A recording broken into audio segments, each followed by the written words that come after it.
All right, hello, and welcome to Adventures in Lollygagging and Friends. We are playing Ultraviolet Grasslands tonight, continuing our journey west. The prophets of the True Mother, a very large woman in the sky who tells them to do stuff. Yeah, that's essentially been the thing.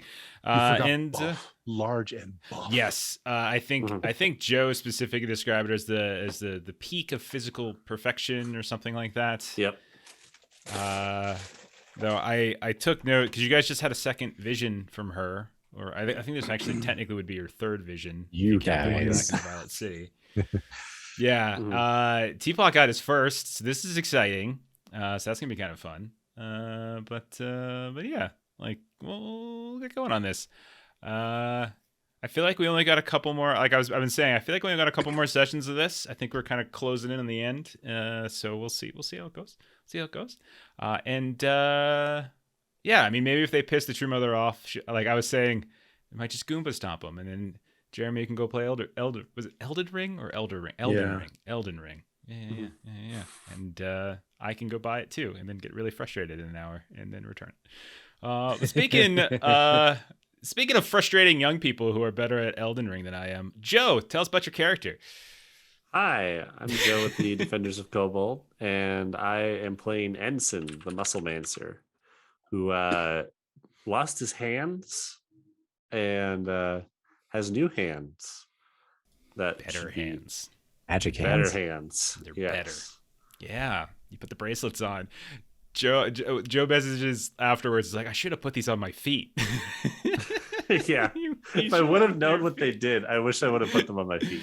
There's only one way to find out what they do. You know, you gotta give them a try, see what happens. Or we could have looked at them.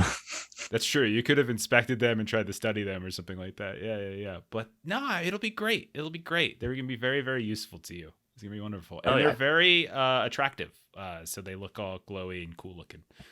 So yeah. I appreciate just throwing them on though. Keeps it exciting. Yeah. They're kind of translucent and everything. Yeah. They're they're like a jackal. Yeah, they're like a Swiss Army knife thing. Excuse me. Like they do do all sorts of fun little things with them. So they're gonna turn my fists into sledgehammers when I punch people. So I'm happy with that. Yeah, I regret this already. So this is probably a bad outcome. Now that They malfunction half the time though now. Oh, look at that! They don't work anymore. Oh, they're out of power. I guess you're just walking around without any hands now. That's because you just got nubs. Whoopsie. Let's see. Next up, we got Melissa. Melissa, we briefly saw your new character, but we haven't technically met her yet. You want to explain your new character a little bit to us?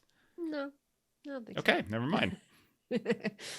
So my new character is a great folk. Yeah. So background is that she is an independent freehold archaeologist. She's on the road because she's had visions of glory and rebirth. I wonder what those visions could have been in a way that would weave her into this storyline. And randomly rolled too, by the way. So that was actually randomly rolled. So yeah. Space is pretty grand. It is. So the great folk truths that were rolled is they eat their own dead. But just the meat, because then they use the bones to necromantically grow new members. And so that's sort of their method of reproducing more great folk. And they reanimate dead bone using symbiotic parasites from touch. So natural necromancers. But other than that, they just look like normal Violet Landers. That's totally cool people. Yeah. They don't look like weird or anything. They don't look like satraps or something like that. They just look like normal people. Normal people with some interesting traits, Like Soylent Green. Yeah. Exactly. And some secrets that have yet to be revealed. Yeah. Ordinary human people. I think I can reveal this. The Great Folk are also they kind of worship the behemoth monsters and stuff that roam the waste, most of which have died off, and so you just have these like massive husks all over the place, including one location called the Behemoth Shell, which is nearby. So that's another thing. And they consider those like that's their version of the True Mother or something like that. Like they're kind of prophetic ancient beasts or whatever. Okay. All right, and so yeah, we'll meet your new character very quickly. We'll get you in the game fast. Next up, we got Bert. Bert, tell us about Khalil. Khalil is just your humble coffee merchant who dabbles in surgery, not medicine, surgery, and also starting to dabble in magical coffees. Yes. And Yes. it's his sniper on the side. That's his other thing. He's a You sniper. have a sniper on the too? side. And you have Weekends a only, kite. mostly. Weekends Yeah. only. Yeah. And there's your kite. My forgot kite, about your kite. who's Yeah. who's leveling up as well, doing things. You're in a good place for it too. This is probably where, because you were in Fallen Umber, and Fallen Umber, one of their major remaining products is chitin, and so like this could be where the ingredients that made your kite came from. It's quite possible. Ooh. Yeah. Bottom row, we got Chuck. Chuck, what's going on, man? Oh, that's me. Hi, I'm Chuck. I'm playing that one thing. Tango Carne. I'm a ghost. I crawl in people's noses, and I have a battle ass. Yeah. Yes. Did you ever name the battle ass, or is it just battle ass? His name is Battle Ass. Name is battle ass. Okay. If I have to expand on that, he's going to be a donkey referred to as Battle Ass. Okay, so he's a That'll be his donkey, full but name. his name is Battle Ass. Okay. Well, no, his name is a donkey referred to as Battle Ass. Oh, okay. Sure. Yeah. It's the Yeah. whole thing. Is it whole thing. Is it all hyphenated or All hyphenated. all hyphenated? Okay. Alternating case. Mhm. Yes. Yeah, camel case. Yeah. Next up, we got our Violet City Cat Lord. Jeremy, tell us about MSG. Of course, I'm playing Mercutius Salvatore Giovanni, a cat lord, gentleman explorer. I've obtained the ability to stretch my body to great lengths, even saved a couple of teammates doing so. Just a real hero, you know? Just doing it for the true mother. Indeed you are. You were doing some Mr. Fantastic stuff, I think, last Mhm. time, right? Yeah. Yeah, yeah. the later levels of that stretchy skeleton thing are fun. Yeah, pretty cool. And then last but not least, our other new character, Dan. Tell us about Teapot. Yeah, Teapot's bright-eyed and confused at this point, having forgotten the last 10 years of his venture, including all of these people.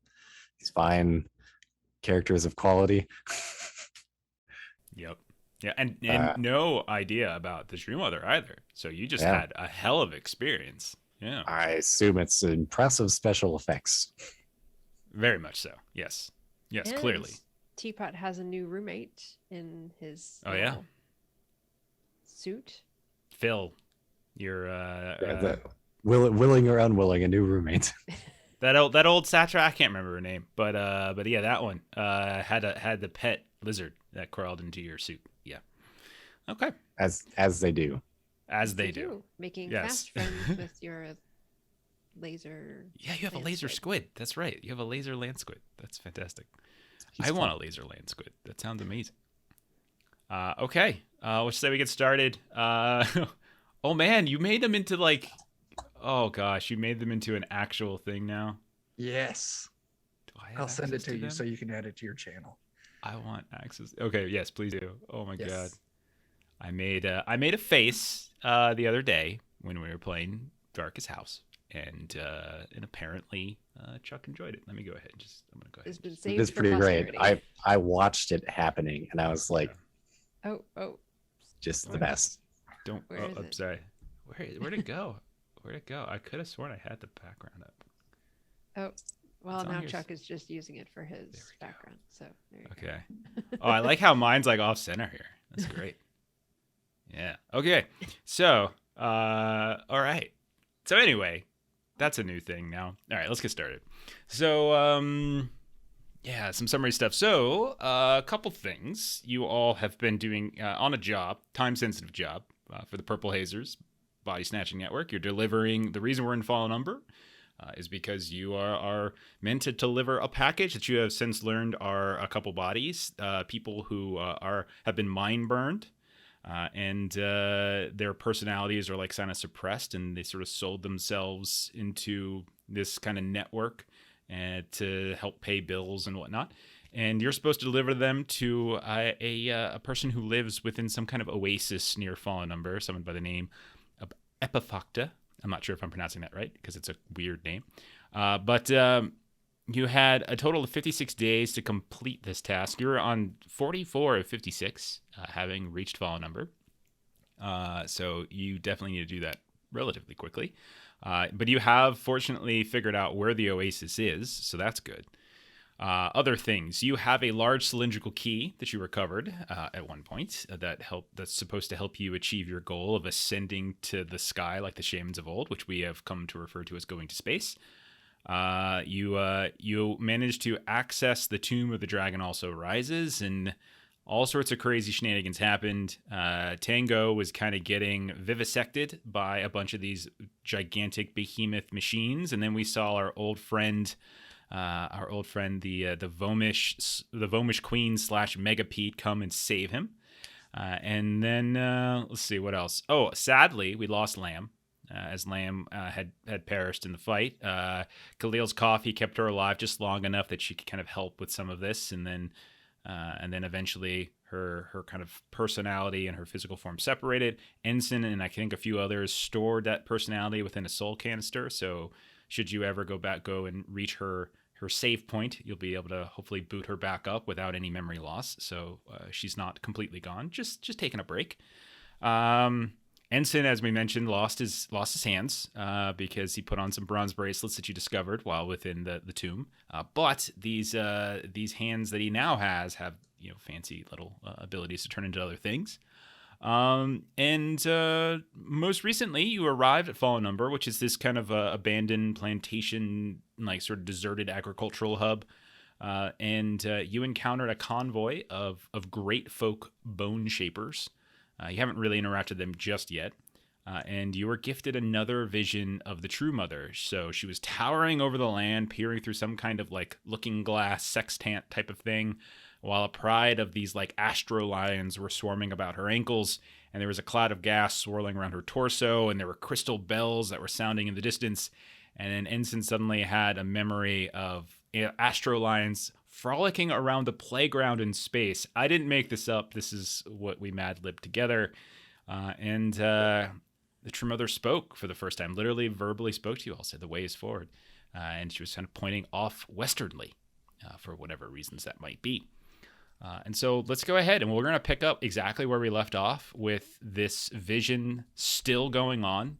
All of the only people that seem to be kind of conscious and moving and functional right now are those that are actually having access to the vision. Everybody else in your caravan, your helpers and things, seem to still be asleep. Same is true in the Great Folk caravan. You look over and you see there's just one figure that is now moving, staring up at the horizon where the True Mother stands. And so I'll go ahead and let you all figure it out. What happens now?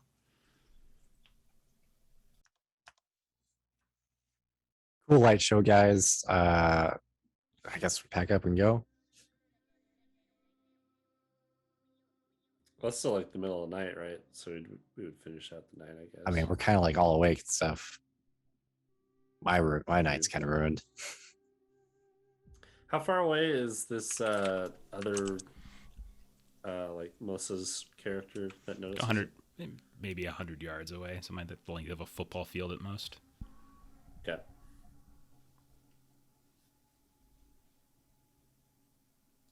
And like no one else in their caravan seems to notice. You've seen, like, literally, it seems as though time has stopped. Nothing seems to be working anymore. You don't see the breeze isn't sort of wafting the grasses, the trees, and the rafters of the old deserted plantation buildings and such.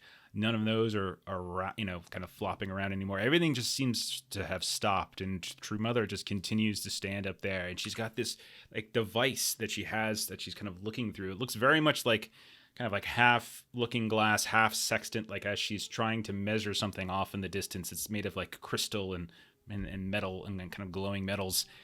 And she's continuing to sort of speak to you all periodically every so often, and kind of waiting, it seems, for someone to spring into motion. I'll probably kind of do that thing where like you look up and then you're like trying to figure out where they're looking and Fly up to her. Okay. I'm gonna call out to the new person, be like, "You see her too?" In fact, I do. do they I- pay you to say that? Who? These guys, them. I've Are you in on this? Or did I've never seen any of you before just this minute right now. okay, all right. You must have paid her real well then. Oh I- no, we're very tight with our money. That doesn't make sense. It doesn't either. How long have I wasn't paid to see her. you all are odd. You all are odd. Odd I see all folks. sorts of things. But you've seen the true mother, and that means you're fantastic. Are you part of the team now? We've I- all seen her. No one that I have been traveling with has had any of these visions. We tend to worship some others, and I'm They're not normal. You will know her by her mighty guns. True. yes, that is Well, I mean, like, definitely. it seems like if you're seeing her and we're seeing her and we're all seeing her together, that means you're part of the team now. The only criteria. Yeah. So let me introduce you to the crew. As the blue floating bubble of snot is I in call front it of the blue you. fart. That You'll there's notice that she's really wasn't wanting you to be the person doing all Oh. of the talking, and then It you is. seemed to be the one doing all of the talking. And poor decision making. He's the blue fart. He's the stretchy cat, the coffee guy, and muscle No, man. no. Wait, don't ruin it. He's Teapot. He's got a monkey in his butt. And he's Ensen. He doesn't have hands. It's okay. And then I got these things now. he's got those things. And then that's MSG. He's my best friend. And then last but not least is Khalil, because he makes our coffee. And he's our business manager. He's amazing. Also, surgeon. And it's true. And we accidentally got the last person killed, and we need to up our ranks again. So welcome to the team. Some people say coffee get her causes- killed. Sorry. So if coffee causes you an upset stomach, I can remove that. He's talking about your stomach, not the coffee. Be careful. And she's just sort of speechless at all of this nonsense because she was sort of looking for some shared vision talk, and you all don't. We all see stuff like this seem- all the time. All the time. We're on a Right. quest for her. That's what this thing is. And I'd point to like the piece of the caravan. You get wrapped up in that crazy real quick. I only remember being here for like 2 days now. Oh yeah, Well, he's new you're- old. So you said your name was Ensen, Yes. and what was it that you just showed me? Point back at the like big caravan thing that we're transporting. Like, I don't know what's in it, but True Mother wants us to bring it somewhere, so we're doing it. I also have some things that the True Mother has shown me. Amazing. Yes, have you are you collecting things as you go? Usually. Yeah, Maybe. big key things. Oh yeah, those things. And at that, you'll see, kind of her eyes sort of light up at the mention of key. And she sort of looks back at everyone else in her group that she's been traveling with for a long time. And, we're kind of a group and sort of trying to make some quick calculations about your level of trustworthiness. Don't worry about your old group. They're just a bunch of nerds. Come hang out with us. If anything, you're actually helping them because when we go to space, did you know there are behemoths that have fallen from space to the planet? We've met one, a giant megapede. We actually ride part of it now. The rest of it's burrowing into the core of the earth, but that's nothing to worry about because we're going to space where behemoths come from. It all fits neatly together. No way anything can go wrong for whatever you just said, right? No, right? Am I just It's a crazy? very cohesive worldview. Mm-hmm. you are all just a bit much to take all of you at the same time. It's a bit much, but I do think we have a shared direction, and I think this could work. I do, but could use some assistance and perhaps a little sneakiness. You talk a lot. I'm sneaky. Are you do seem like you could be sneaky, but can I'm you sneaky. can you carry things? No. Well, that makes you less useful then. But you can make other I don't people wear a carry lot things. of clothes, so I don't have much to carry, but I could pick up heavy things if that's what you mean by Right. carry. When our Yes. powers combine, we can sneak and carry things.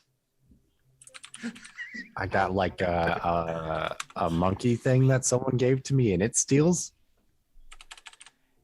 Well, that Hey, seems like it could be Hey, useful too. Teapot, you're the smartest one in the group. I just noticed you have the highest. You have the highest thought. You do. I was going through your character sheet. You have the highest thought.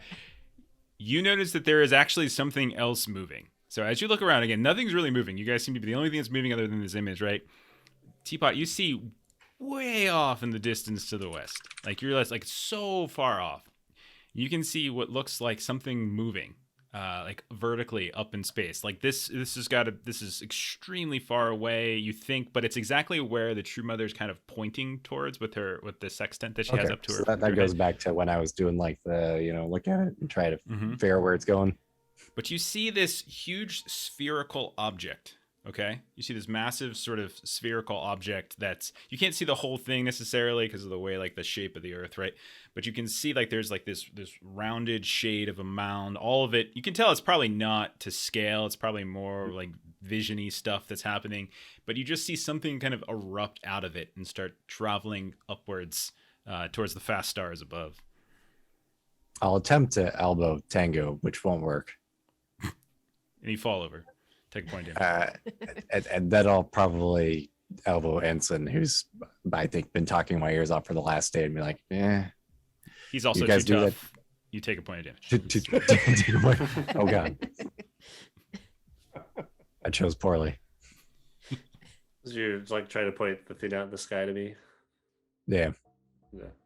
I'll can I change my hands into binoculars and like look through them? Yeah, anything you want to change them into that's reasonable, you have to make a moderate thought test to try to do it. Otherwise, they'll I just don't be even care hands. if I fail it. Yeah. So anything that is kind of like a reasonable thing that you could shape your hands into, you certainly could do that. Okay.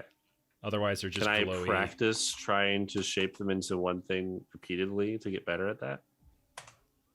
No, it's really just like can you focus your mind every time? That's a great roll. Oh, And you- gosh. I think I make them and they're like backwards. It's Just like seems way further out. See away. anything at all. Oh my god! All of you, by the way, take a heroic. By the way, forgot to do that. You're Start. just right. magnifying the sunlight into your eyes. Oh, God. When you introduced my character, did you say that I was looking through some type of a No, I mean, are you carrying something? I was saying you were just kind of looking up at the vision like the rest of them. oh, sorry, I thought I had a sextant or something that I was looking through. No, that was a True Mother. You think you're the True Mother now? Okay, calm down. Just a new My character. gosh. Jeez. But no, I don't think so, unless you have something. No. Okay.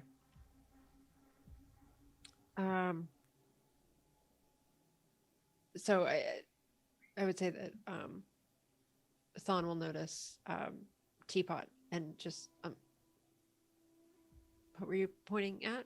We were Oh, a thing over that way. If you look at where she's looking with her thingy, and it's like out that way, you can look that way and see something maybe. All of you can I don't vaguely see it. Never mind. Ensen can't see it. Everybody else can vaguely see it. Most everyone can Uh, probably see it. We should probably go look at that then. I mean, it's maybe. kind of like a long ways away, right? Yeah. You're not sure exactly scale, but you do notice like as the thing that's kind of erupting off kind of keeps traveling for like higher and higher and higher up, and then you kind of get to that level of the haze where it sort of pierces through and kind of moving up towards where space is, the fast stars and everything. And once that happens, you see everything just wink out, like all of the vision, the image of the True Mother, everything. The wind suddenly gusts through. You can hear the sounds of like shutters flapping in the debris, and you can hear your feet crunching on the ground if you have feet. And it looks like there's other people that suddenly have started stirring yet again, as if the vision has ended. So I don't think I actually introduced myself. My name is Thon. Amongst my group, I go by Fibia Thon, but it's sort of a rank kind of a thing. So you can leave that part out. But I don't think all of us should go because that would sort of look weird. But if you wouldn't mind accompanying me to my caravan, I think I have a couple of things that might be of interest to all of us. So what you're saying is we're gonna Are they steal. heavy? Yes. Is just marches over and excited. Okay. So as you head over towards the Bone Shaper caravan, you see that there are a couple of these massive bonework golems. They're very similar to the Vec walkers and other golems that you've seen before, but you can tell that like the material itself seems to be some kind of manipulated bone. You also see what looks like almost like Conestoga wagon caravans here and there circled around from time to time. You see a couple people who are moving about. A lot of them seem to be wearing these kind of like dark duster like things that are kind of half long trench coats, half like almost dresses in some ways. They all have are adorned in some fashion with like some sort of decorative bone here or there. They eye you, those of you who they can see as you wander in. Would you go in, Tango? Are you floating on in? Sure. Okay. You can see that they're giving Tango more than one glare, as if they're skeptical. But they see you moving around amphibia, and they're kind of chill at that point. Once or twice, you see one of these people look like they're going to move in your direction, but eventually they don't. You can see that they also have like a couple like sort of stalls set up. These wagons have these side openings. It looks like they're traders in some way, and like Fibby, you would probably be able to explain that. Yeah, these people do trade in certain goods here and there. So there are some potential services that you could conduct with them if you wanted to. But I'll let this continue. So go ahead, and Fibia leads you all to wherever it is she's leading you. Yeah, so we're gonna go to part of kind of the backside of a caravan. Okay. I'm gonna say it's like a wagon, maybe. And I'm doing this like I'm not necessarily trying to hide, but I'm not necessarily being overt about this either. And so I will grab a couple of items that I think will be of interest to this group. Yeah, and like they're probably in these cases like of maybe not bone itself, but they have sort of the trim of bone here, and then maybe they're chitinous type chests, and you kind of pull them, or you get Ensen to do it because they are not small. Yeah. Yeah. Mm-hmm. And when you open it up and you look at it, all of you see two of these cylindrical cells, key things that you've been carrying one of. She seems to have two tucked away underneath what looks to be like some kind of like rawhide cushioning here and there. It's very, very heavy as you take it off the wagon Ensign. All right. You can see why this is so fortuitous that we ran across each other. Yeah, this took us a while to just find one. So I know. cool. Yeah. I think we should swiftly get back to your caravan. These are mine, but still don't want questions. Okay. And are they each in their own chest, or are they a single chest? One big chest. Okay. Yeah, It's and so huge. just It's pick it up and enormous. like have it over his Yeah. shoulder. Yeah, you look pretty amazing. And then as you're carrying it, one of your hands turns into a binocular lens, and you kind of fumble with it a bit. It worked. It was just delayed. Yeah. Okay. So while you're in the caravan, you hear a variety of like hawkers, kind of offering various various trade goods, offering things, certain types of bone work. You pass by what looks to be some kind of like, crafter, armorer, weaponsmith type. You can see Tango.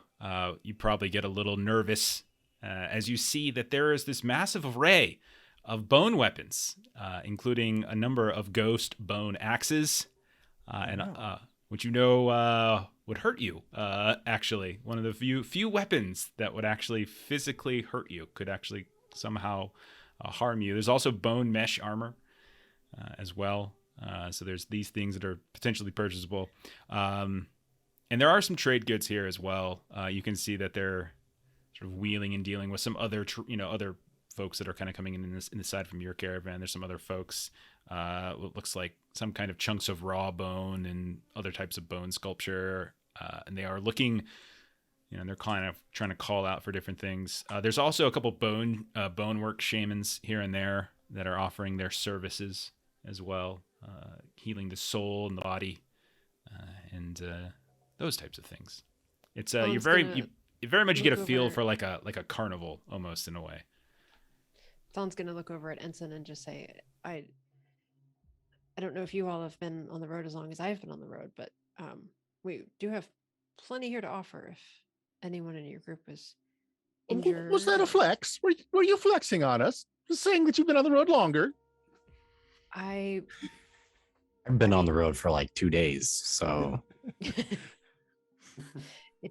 it seems as if the How mother rude. has graced me with a bit more of the keys that are needed.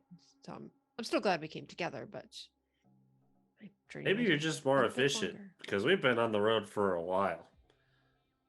Wow. Sometimes it's about the journey, and sometimes it's about your goal and making True Mother happy. And we'll see where that lands. Who does that better than others? We'll see. I don't know. I was like taking care of business, and then I was here, so like the journey apparently doesn't matter. You are. Oh yeah. You are an interesting one. You are. Does anyone need any healing or any armor? I could use some help. I can't feel my toes. Do you have them? No, I'm just messing with you. I've been grumpy since, I've had one fatigue track for a long time. I I just would have like a to get rid of. giant gaping wound in my side from a missile, but besides that, I'm fine. Oh, good gracious. Well, I should, and I will take you to our best shaman to help with that. That would be Eyetooth. It was probably who you would want to bring them to. Very surprisingly young woman bone shaman, but has some pretty effective necromantic bone sculpting abilities, other things like that. So we're gonna How do kind they of feel have this about rubbery conversation. bones? I don't know what this one did. He seems to be a little bit maybe brash in sort of maybe not caring so much for injury and whatnot. But I think maybe you could help. Could they regrow hands? Could we regrow hands? Yeah, say I didn't have hands and I like pull one of my nubs off and you wanted them again. and I wanted hands again. No, but we could take part of your bones from elsewhere in your body, reshape them into the bones that you could then use for hands. That we could do. Perhaps. What if you only had bones and you would like flesh put over it? We do not deal with flesh as much, but for the right price, I suppose we could find something of use. We grow many things, and the skin is part of it. So it's possible, if the price Does is that right. hurt? Because I've got 2 feet. Not me. That I was planning on losing, potentially. Do you want me to cut Those- off your feet and then shape your feet to replace your hands? Yeah. Is that something you could do that would work well? Oh, yes. It all depends on what you have to trade and purchase. My skills do not come free. I probably have money. Money, if you must. I'm trying to see. I haven't looked at my stuff I've had for a while. So she can. So basically, her services. She can. There's a couple different things she can do. So she can heal. She can heal 1 point of physical attribute damage using her bone Jew. For what is it? 1d6 times 100 cash. She could potentially reinforce some aspect of your physiology. This is somewhat random, but this could potentially gain you permanent increases to some of your stats. That's for 1d6 exploding, I should say, times 1,000 cash each time you want to do it. And if you're looking specifically for the service of reshaping bone, you're looking at the same price, 1d6 exploding times 1,000. What if you just needed health? Yes, I can. Yes, that's the first thing I said. So it would be heal. gotcha. She can do that. Yeah, she can heal. It's basically 1d6 exploding times 100 cash. Or Okay. Does it have to be my bones? No, not at all. But we will not use any of the ones that we have stored. Our younglings shall not be part of your Oh yeah, no. I wasn't- affectation. Youngling. Okay. I'm not gonna ask about that, but I could probably find some bones somewhere that aren't yours. That fine. Yes, this would be if you bring. We will take a small discount. Okay. Hey man, don't we still have like some skeletons, or did we lose? If we brought you more bones than he needed, Well, what would you like to have done with them? I can shape them into many things. I could speak with Culpa. Clavicle. If you would like them to be shaped into a special bone. I was thinking more of it as being a form of barter. I mean, because you could use them Yes. for other people, of course. Well, yes. The discount, yes, discount. We could use them. We could, yes. Provide your own resources would certainly lower the price. The labor, of course, would still need to be purchased. Could you work with a skull to make it take on the appearance of a face? And I'll use my ability to make my face look like what Cracker's face used to look like. Could you Bring crackers back. Yes. Could you give that one this face? Could I? Could I make you look like this? Is that what you said? You want to? I can already do that myself. I can already shape my own bones, but I So want to who's- shape it. Whose specifically? who are you pointing at? One of the skeletons, and he's a Okay. dear friend of mine. Just the best. I certainly could shape the bone structure to fit the face. Yes. We could wanna bring crackers sell back. the flesh fungus that you might then, over time, grow to cover the face. This is something, yes, we could do. Yes. Do they like get smart and stuff again too? Or? Well, we have. I have no ability to make your. Well, no real ability to improve their intellect. That is something that is given to them. Our own young, of course, that is different. But again, we will not share any of those embryonic bones that we use.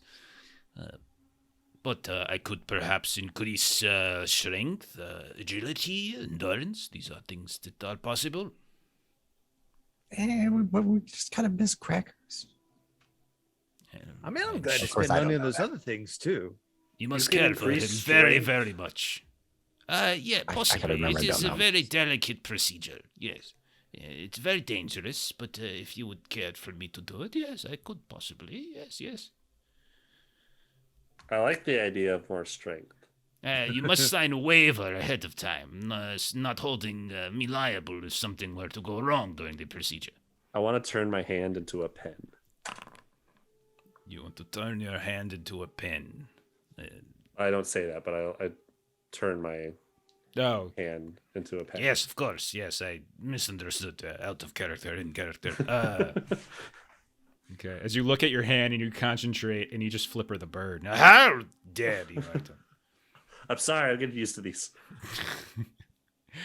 Joe, if you wanted to try to increase your strength, it is 1d6 exploding times 1,000 cash, but it does have a random component to it, and so it could work, and it could not work, and then it could also do a bad thing. Sounds fun. Okay. I don't know how much cash I have or how much we have. Like, to You guys have a spend. lot. You guys have a lot as a group. I know that. I don't remember the exact number, but you guys are flush. Yeah, we've got. I mean, we haven't sold anything in a little bit, but we've got at least like 2,700 at least. I'm pretty sure. I think you have even more than that. I think you're pretty no. flush from because you No, sold a you're bunch of stuff back at the Mhm. Porcelain Citadel, and like Sorry. because a lot of the stuff that you got from when you were down. by the- 22,000. Yeah, that's what I thought. Yeah, you Yeah. guys are flush. Oh, I read the wrong line on the little spreadsheet. yeah, I want to do that. Okay. Roll 1d6 times 1,000. So 4,000 Four. cash to undertake the surgical procedure on you, and this is just gonna take a couple hours. All right. You can roll. Now I'm gonna say this before you roll. It's a 1d6 roll. There's a random element to this. A 1 would be very, very bad. You can ahead of time burn a heroic to roll twice and take the better if you prefer. So that's something you can do ahead of time. But once it's rolled, there's Okay. nothing else you can do. So you can't spend a heroic after the roll. Can I burn 2 heroics to roll Absolutely. best of 3? Okay. Yes. I want to do that. Yeah, go right ahead.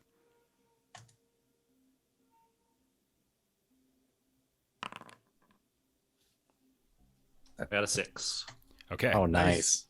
Wow. You can increase your strength by 3. Oh my God. Wow. I want that. Yes. Wow. Now you must. It takes a great deal of physical essence to perform the surgery. You cannot. There is a certain gray spirit between how many procedures you can have at once. So, do not attempt anything of this sort again for at least a calendar year or so. Or it's the potential of causing frailty to your bones ratchets up significantly. Okay. That's fine. I will So keep basically, that it in would mind. mean you'd be rolling at like some heavy disadvantage. You have the potential to have bad things happen to you. Mhm. Okay. Noted. That's wild. Anybody else want to do anything? Is that just Yeah. a flat +3 strength? Just a flat +3. Oh my God. I have 8 strength now. That's ridiculous. Wow. Yeah, I don't got any like bodies, so like, and I can't like do bones, so I've got nothing. I had an idea, but I think it's a really bad one, so I'm just gonna keep it to myself or in the Twitch chat. So We have frequently ended the lives of creatures such as yourself. So if you would prefer to cease to exist, that is something we can very easily do, and for a very small fee to your friends. We also provide a lovely bone urn with which to hold the memories of you. Nothing physical, just the memories. no, I like existing, and I almost stopped existing a little bit ago, which I want to continue existing. I It's a see. lot of fun. I see. After a certain time, your kind tends to think differently. But perhaps you are very young still, so you have time. Who knows? I don't know how long I was in the plant, so who knows? I see. Anybody else want something done? I just don't know which one to pick. Yeah, you basically only get like if so you put your bone Jew on you, you basically only can do one thing, and if you try to do more than one, there's the chance of your bones turning to glass are pretty significant. Yeah. That would be what I would roll. You should get an extra arm, man. There's also even a worse result than bone turning to glass. I feel like I've already got all this stretchiness. I think I should add more agility on top of that. Yeah. Like I've got rather stretchy bones. Do you think you could work with that to like enhance that a bit? Of course, we can affect the bones to be more pliable and flexible. Absolutely, indeed. Really? Yes, very much. Deal. 1d6 exploding times 1,000. Okay. Oh god. Please don't roll well on this one. 5,000. All right, so 5,000 cash. And Okay. again, same deal as Joe. It's a d6. You can spend stuff ahead of time if you wanted to roll at advantage. I'm gonna follow suit, and for something like that, I will spend 2 heroics. Fair enough. So try number 1. 5's not bad. That's pretty good. Want that 6. 5's Yeah, you do. not bad. Well, 5's Okay. not bad. 5 will give you +2. Okay. Okay. Again, takes a little time. She probably solicits the help from a helper or something like that as well. So this is kind of taking up most of your morning or day. Anybody else? And there's other things to do here, by the way. There's places to shop. You could buy some, like, again, they have a lot of ghost bone and bone equipment and stuff like that you could potentially buy. Everything, though, if you want to take a look at what they have, anything with the word bone in it, page 173 or 174, if you have the PDF. I think I have handouts as well of all the equipment. Anything that's got bone in, they would sell, but everything's at a 20% markup since we are kind of in the middle of nowhere. There's also trade goods as well, where they can literally sell bone work, which is essentially editable chunks of raw bone. So you could potentially buy bone from them that's sourced from the behemoth shell. It's 200 cash per stack. So if you wanted to like buy trade goods, you could potentially do that. So those are the things you could potentially do. Anybody else want to jump on the old bone roller coaster? That's not what this is. Nope. But it's a roller coaster of emotion that involves bone work. All right. I did not realize your kind had bone. I have learned something today. Oh no, I'm not getting on it. That was an all right for the analogy. Oh. Oh. Yeah. I know how this would work out. Sounds 6s like- for cash, 1s for the upgrade. That sounds like that would be very good for the stream. We all get funny kick out of it. Ha ha ha. I'll throw in like my share of money for Teapot. It's a force. I mean, I'd be glad to donate towards it as well. So it's any of your physical stats. So they can't do anything to any of your intellect stats, but things like endurance, agility, and strength can be affected. Agility would be all right because I'm not very quick. Okay. Roll d6 times 1,000 to see what it costs. All right. Very Okay, cheap. all right. Cheap. Only Well, it's gotta go 1,000. cheap for killing a character. This is going to be great. What are you going to spend any heroics to? I'm going to potentially roll? use all 2 of them that I have. Roll 3 d6s and take the highest one. God, I hope you roll 3 1s. I rolled two 2s and a 6. It is Nice. dicey for a while. It's not looking great, and you can see there's more than ones. Like she stops. I2 stops doing it, and she assigns like one of her interns to do it instead. And so there's a lot of mess ups that are happening here and there. And she's like, I2, I need help over here. I think I killed him. And then so she kind of comes over here and there. But eventually, yes, you could take +3 to your agility. Yay. Nice.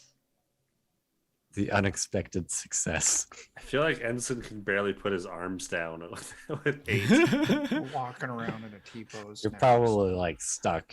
Yeah. Exactly. I'm shaped like a Dorito. You're in near permanent T-pose mode. Yeah. Khalil, did you want to do over anything? At Khalil and just sort of say all of the rest of your group that has form has taken use of our skills here. I very much like how I look, you see, except for this bone hand. But to be honest, I've kind of gotten used to it. It is a little creepy, but it's come in handy. It's come in handy. It's a hand, you see. Yes, I see the joke that you made, and I'm a bit offended that you think bone showing is creepy. This is not. You're right. You're right. You would I know. will flaunt it more often, I think. We also Fibia- have armors and things, if that might be. Mhm. Well, I do already have this set of armor. I mean, perhaps if you could do, well, I shouldn't say better. I'm sure your wares are much better, but I show off my spiked leather +2. If you could do better than that. So yeah, so there's bone mesh armor, which is +6, but it's heavy. Oh no. Yeah. So it's fairly cumbersome. But it would go well with my hand. I'll take it. Sure. You want it? I want it for the battle ass. Ooh. Okay. So Cover the 20 battle ass in bone. Okay, so Oh, you should get a 600 skin suit for the cash. battle ass. I'm okay see if with they have this. skin suit. Can we get the bone armor for the battle ass and then some of that flesh fungus to put on the bone on the battle ass? And could just be like a dude. So if you want to buy flesh fungus, that's very expensive. 2d6 exploding times 1,000 to buy basically my a gosh. sack worth of flesh fungus. We which have is spent pretty half much how of much you need. money. Not that Very expensive. Thon knows this, but we're 10 grand into our 22 grand. It's fine. It's cool. Like I haven't spent any money yet because I don't need things, but the battle ass needs bone armor with flesh on it. 8,000. Wow. It could have been worse.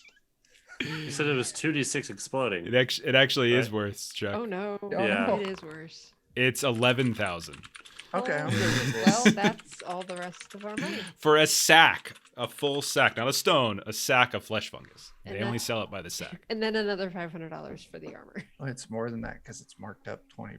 So it's like another 600. Oh, I gosh think darn it. it's another 100. So what is it, right? Yeah, it's 100. It's 500 base. I never expected I'd be the cheap one. 20%.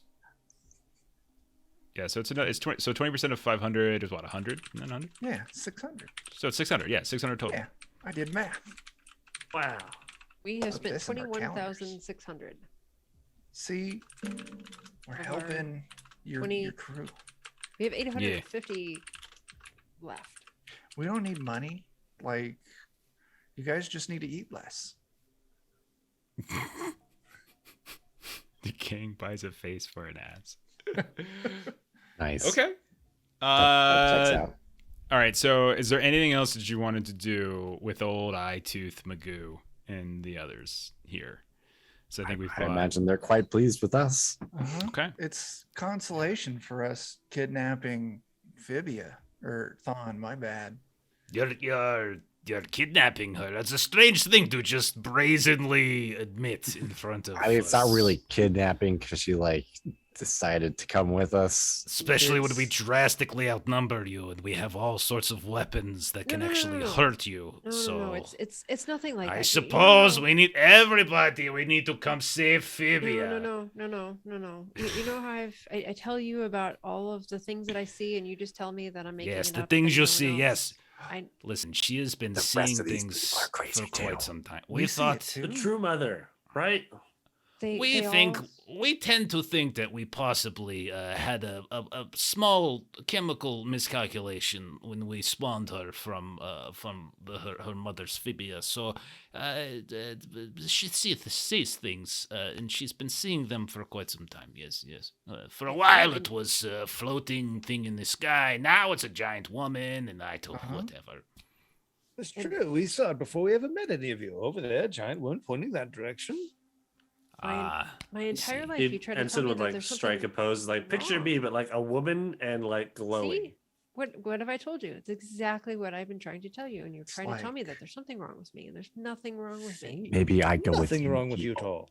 Maybe I go with you people. No, Teapot, you have to help me. You have to help me flesh paste the battle ass. So Oh God. what you're saying to me, Fibia, is that by spending time with them this morning and hearing how and seeing just how just much they embrace the concepts of lunacy, you feel more sane. Well, yes, I've been the only one saying all of these things, and everyone tries to tell me that I'm wrong. And now I just found Yes. people that I say things to them, and they say the exact same thing back to me, and I feel much better about the things that I believe. You just got to repair it. Yeah. She says potato, we say potato. Yeah. Potatoes, None of that I don't- potato stuff. It's bullshit. I hate potatoes. Oh, well, geez, look at the time. Thank you for all your money. Very much appreciated. Enjoy the rest of your day and the big fat woman in the sky. Yes. Not svelte, quite svelte. I don't even know Yeah, what that see, means. Like You him, just but a haven't lady. been listening. You just haven't Yeah. been listening to me. They will Swole listen on to me. swole. I planned, as it's heretical. The giant bipedal humanoid. No. We worship the great behemoth. Bipedal humanoid is not behemoth. That is absolute lunacy.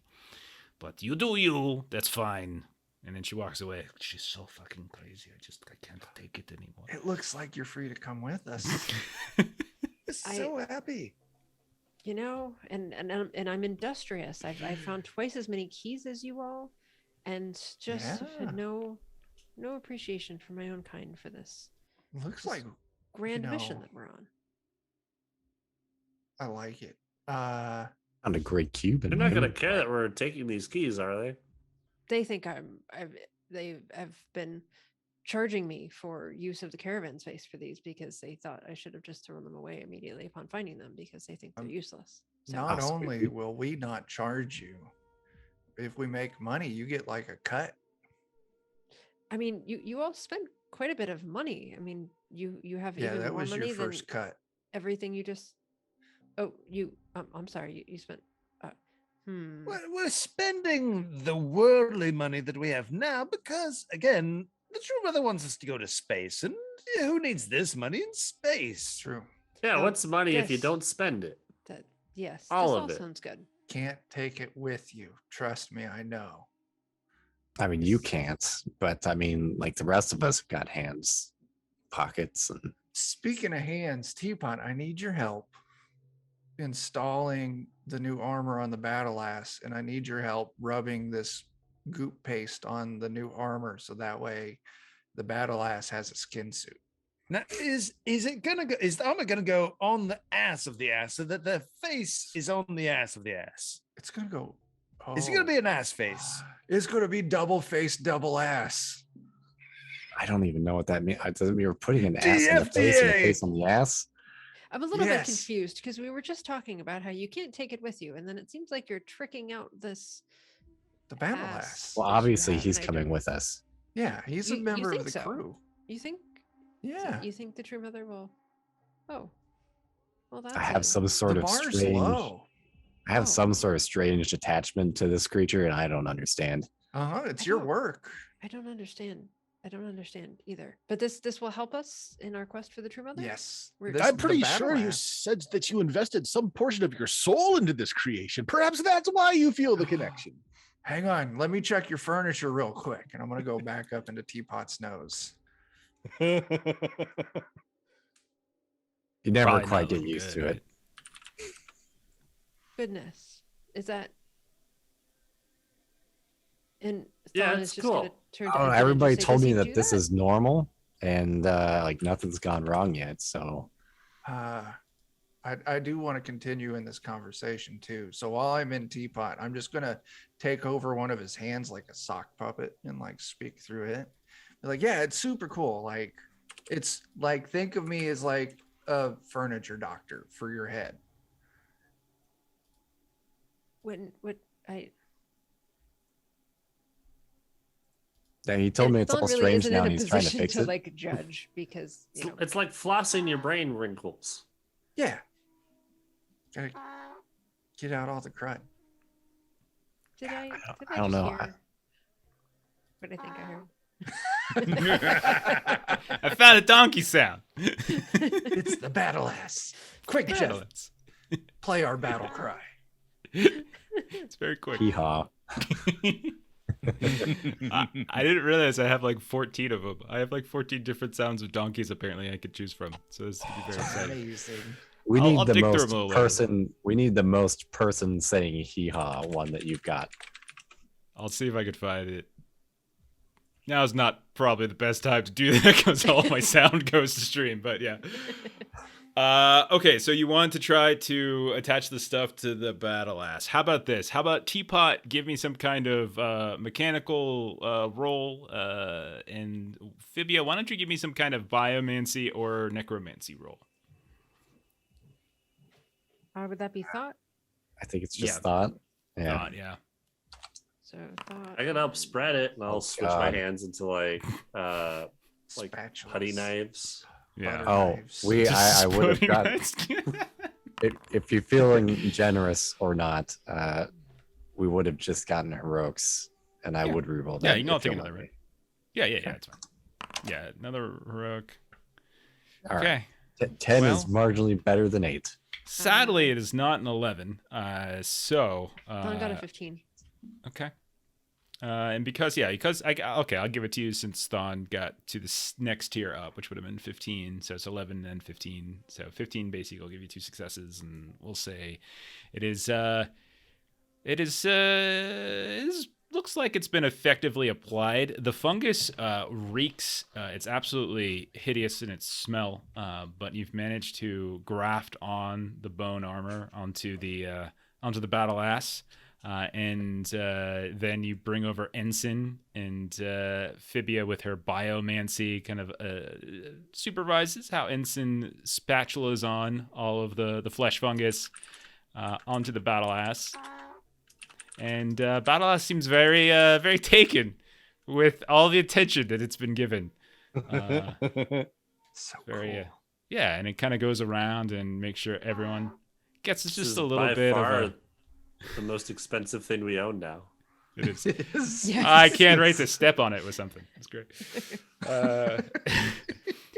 All right. So basically, you guys just killed a whole day, kind of visiting with the bone folk, the great folk. Souping up the ass.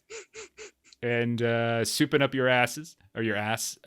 So what's next? Because you guys are you guys gonna go out to the oasis? You do know. Okay, so a couple things you would know. You do know where the oasis is. You have discovered that, and it's a couple days south. You also know that the last time, and this is true for you too, Fibia, whenever you've seen a vision of the True Mother, it has come at the same time in which you've been able to discover kind of one of these keys. So for a couple, for you all, it was around the Porcelain Citadel, and Fibia, it was 2 other locations. So you would kind of get the sense that possibly there's a 4th key somewhere within the broader confines of Fallen Umber, but you've only made 1 discovery so far. So, as I mentioned last time, you guys could go to the Oasis, which is sort of like a small settlement, and you could actually spend a week there and do other things. So there's some settlement actions you could take, and you could potentially ask around for more discoveries, whatever it might be. So, but the Oasis was specifically for the Purple Hazer task. So what would you guys like to do? I think we go to the Oasis because like we get paid, and now we know that the people are there. Like they want to be there, so the sketchy vibes are dissipated. And then like if the True Mother's saying like, "Look here, you ding dongs," then I think we need to look here. So Yeah. we'll let Khalil finish up his job and replenish the funds, and then I'm cool with just like searching for a week and seeing if I could find any clues. Okay. So you guys turn the caravan south. You kind of get some directions from probably the Great Folk and some of the other people who have been trading with the Great Folk, kind of giving you a direction on where to go. And it's about 3 days or so, and so you kind of head off. And we can even say that some of the upgrades that you did the battle might have been able to been done kind of on the road here and there. MSG, could you roll a charisma test I can. for a misfortune? Oop, that's the wrong page. All right, got me +2. What's the worst that could happen? Well, That could happen. I could tell you. 5. Okay. Not quite the worst. Roll a d4. Okay. It might even be fun. It could be. It's probably going to be terrible. Yeah. It was supposed to be 3 days, but as MSG took the lead on trying to kind of navigate the caravan to wherever this oasis was, you find yourselves kind of getting kind of lost. The land is fairly repetitive. There's a lot of brown and gray in all sorts of different directions. You see more than a dozen or so like these different large kind of plantation houses that are devoid of roofs and people, and sometimes there's like squatters inside here and there who scamper away. And a couple times you pass by them and you swear you've passed by that before. Like, oh, that plantation house with the tree that's fallen into it, like, we've seen that one and we've seen this one. So it was supposed to only be a 3-day journey, ends up being a 7-day journey. Tack on the extra day that you had kind of doing all of your stuff around the bone folk. You are now at 52 or 56 days for your specific quest. When you finally manage to, in the distance, isolate these what you think, or what has been described as the oasis itself, which is like this, what they describe as like a skywell, which is this kind of massive hulking structure of this sort of like spinally twisting dryland coral. It seems to just rise like impossibly high up into the sky. I think I actually have a picture of it I can show you if I remember where it went. So yeah, the one on the right, if you take a look at that. So it's just like these huge structure of like these weaving bits of dryland coral, and they're massive, kind of dwarfing. And as you get closer, you realize that it kind of serves as a semi-dome covering to this settlement, this oasis settlement. You start weaving your way through it, and you notice that there's a couple different kind of neighborhoods or subsections within the area that all seem to be centered around 5 different fountains, and each one of these fountains seems to be spewing up some kind of sort of fresh water in an otherwise dry and kind of empty brown place. There's a couple different, there's like these competing markets, one that is sort of like the new market area where you can see that there's even the porcelain princes have set up some kind of embassy. And there's all these other elegant looking, relatively new construction type townhouses. And there's the old market, which is where you can see a lot of like the peddlers and stuff, the dusty workers coming from various surviving ranches that are all around. You can see that there is like this weird kind of grove of these amber coated trees that seem to be around one of these fountains as well. And as you arrive, there's folks that are kind of like spouting poetry, and it seems to be like this like liberal arts area where people are kind of doing these improv type theatrical. As you're moving around, you're noticing a lot of that. This seems to be a somewhat artsy place. You hear that the scuttlebutt is that there's a pub called the Diver around the 4th fountain, which is somewhat centered underneath this large structure.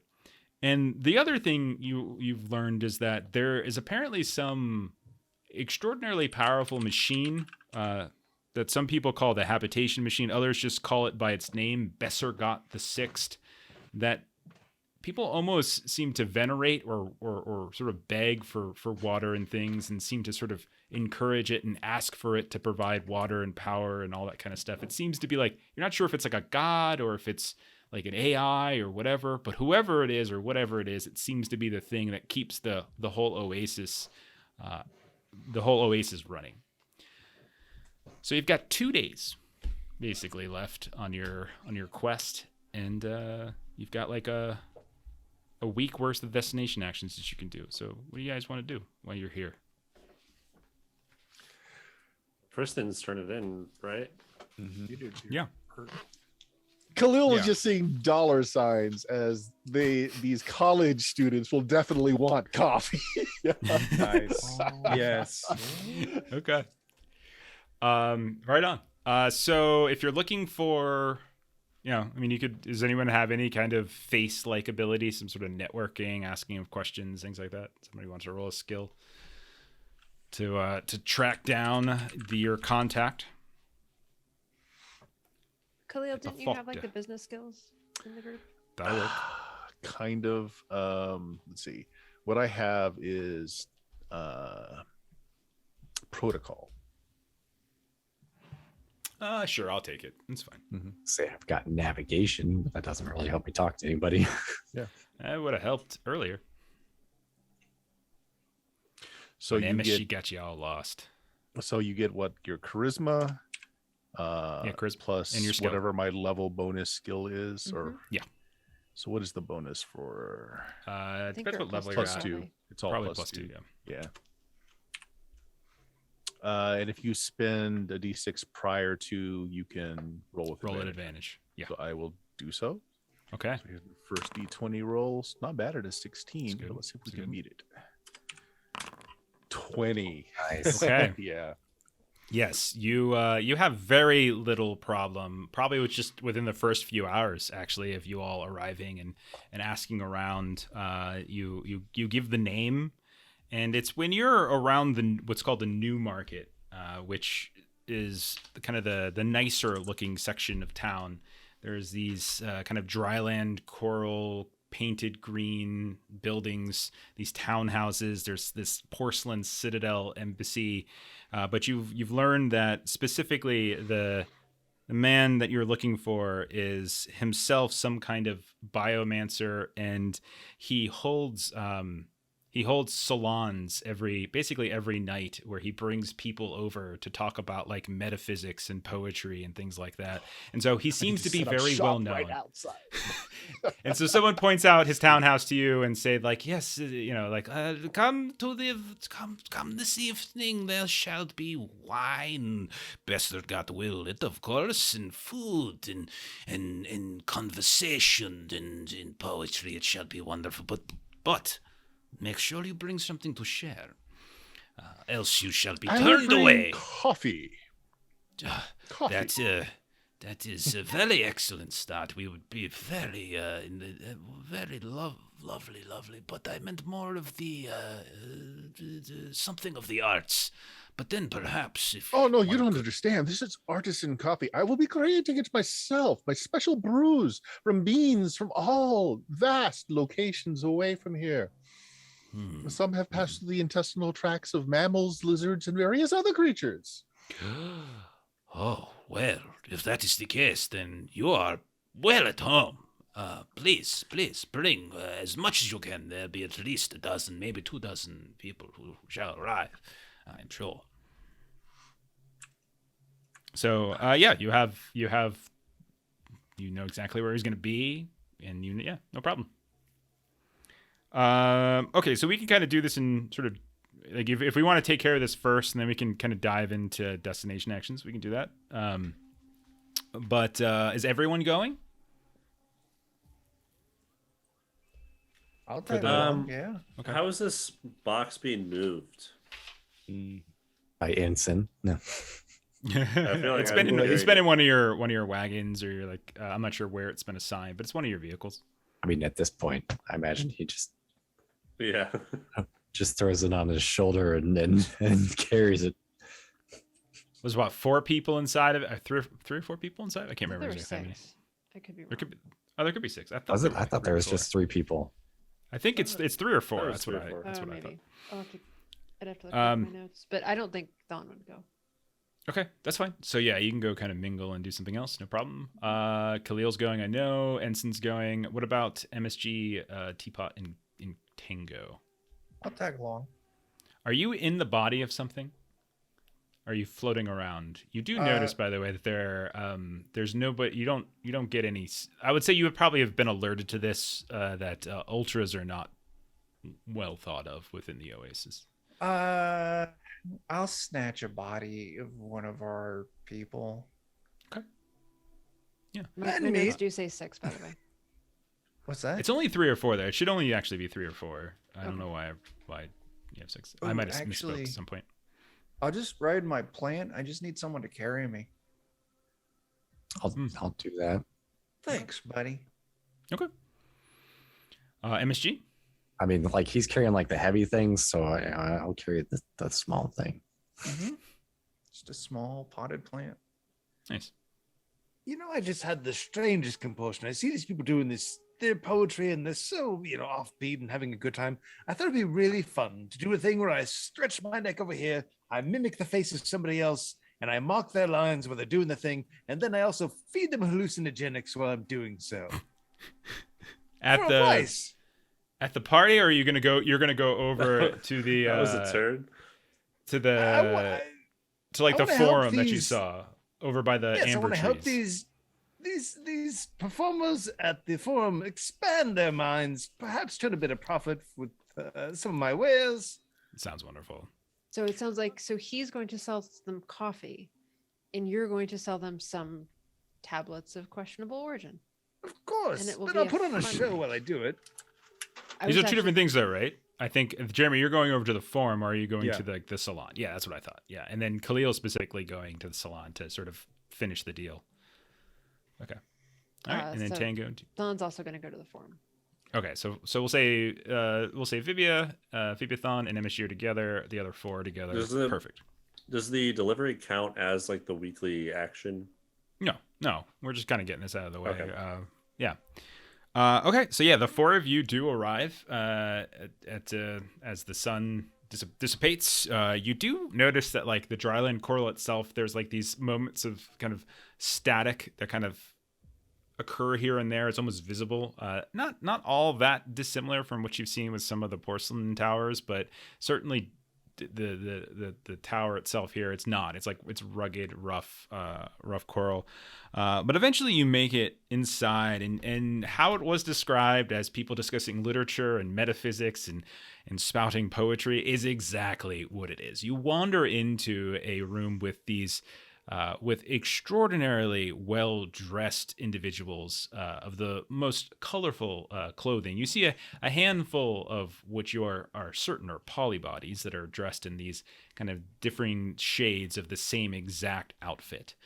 So sashes that are red, blue, yellow, green, things like that. But they are certainly the same face, or at least something vaguely similar. You see nobody even remotely close to the Bohemian types that were on sort of the eastern side of town by like the old market and by the forum where MSG and Thon were heading to. But everyone here seems to be of a very high class. There's certainly a lot of wine that seems to be being kind of passed around, and people talking about the vintage. It seems to be that they are very proud of their vampire wines, because it does seem to be what they're drinking here, kind of passing those around. But that's really the only beverage that you can see circulating. But Khalil shows up, and you can see that there's a handful of servants that like kind of pop up, and they kind of ask for you, like, may we take your coats, sirs? You can take my coat, but also if you could find me a table so-ish big, and if somebody can go out to our conveyance and bring in the bag of beans and apparati that I have brought. It was to entertain your crowd with marvelous brews. Caffeinated concoctions from the gods. I'm going to roll over your 20 from before, and they are taken aback by just the amount of charisma and confidence and certainty that's just Khalil is exuding, as if for the first time Khalil's in his perfect element. And they're Yes. At once, sir, at once. And you hear, and someone comes kind of hustling up, and you see this like small group of like child polybodies like running out and collecting your things, and they're setting up for you at near this very exquisite buffet table. A little specially designed section for you, and they're quickly running forward with all sorts of goblets and sort of decorative things and setting it up for you. Exactly. And they're like, And if you need any water from the fountains, we shall fetch it for you as well. Oh, yes, the best of waters. Absolutely. The Besselgats he provides. and so the little children polybodies kind of run back out and head out as well.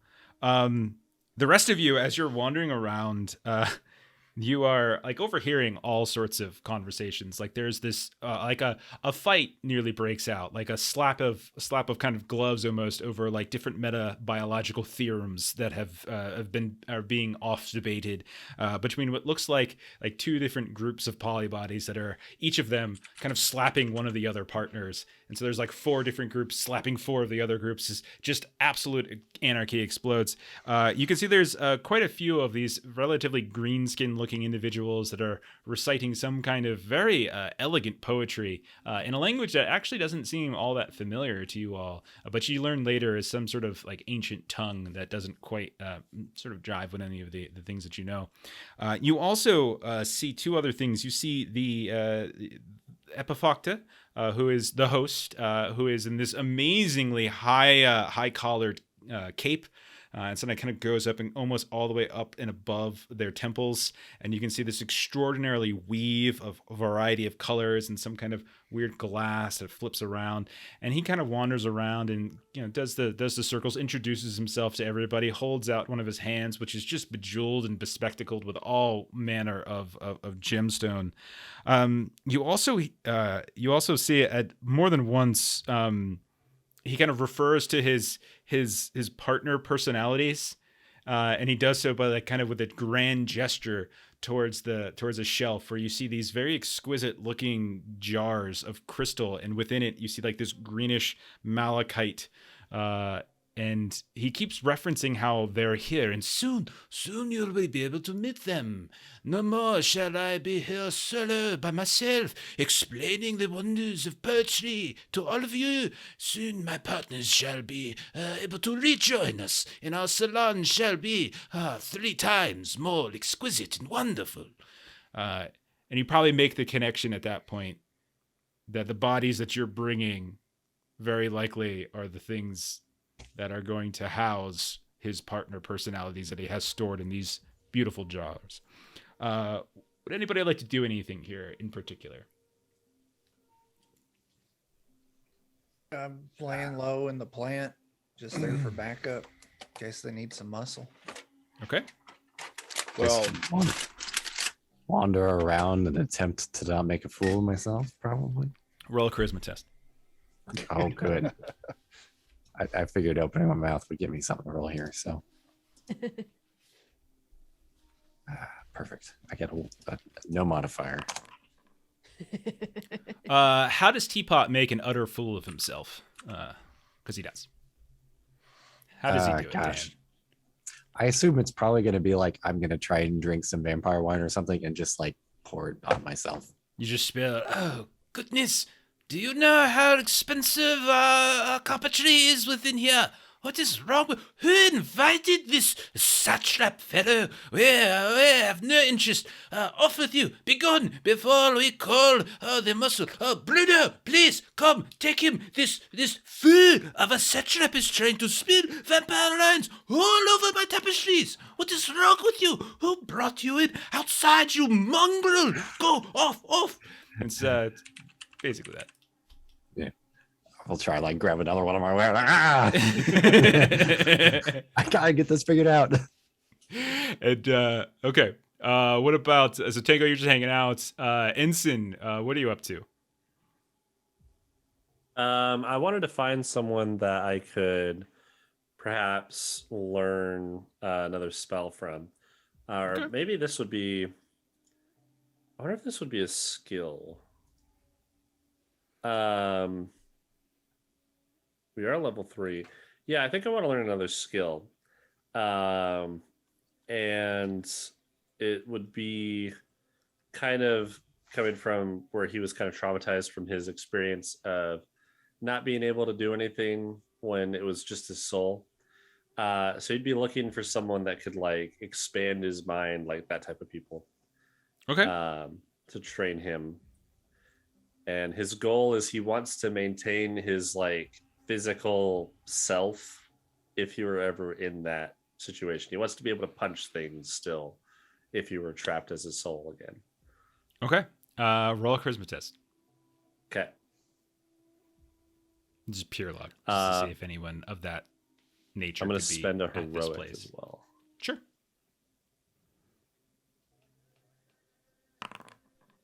Oh gosh. It's a really good spend of a heroic, I think. I was about to say you can't hardly do any worse than I did.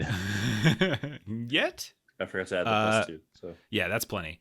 Okay, so you are introduced to a kind of a snow-haired mystic by the name of White Jackal. And you can tell, like, as you're moving around, like, everyone here seems to be on great airs for certainty. And you get this sense, and I think everyone to some degree gets the sense that there's a lot of half-baked ideas here. Some of the ideas are intelligent and interesting, but a lot of the times these people are kind of coming across as blowhards.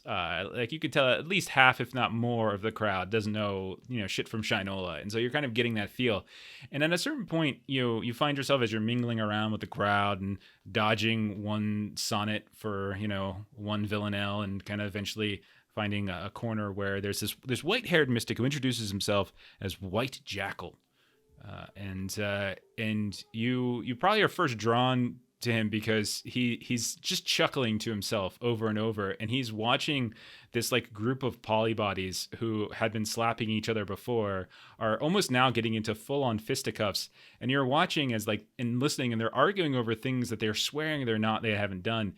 And you can, and every time like one of them goes to sort of turn around, like you see one of them just sort of like react in a strange way, like they've been touched or pushed or something like that, or something's been spilled. And you see every time that happens, White Jackal just kind of chuckles.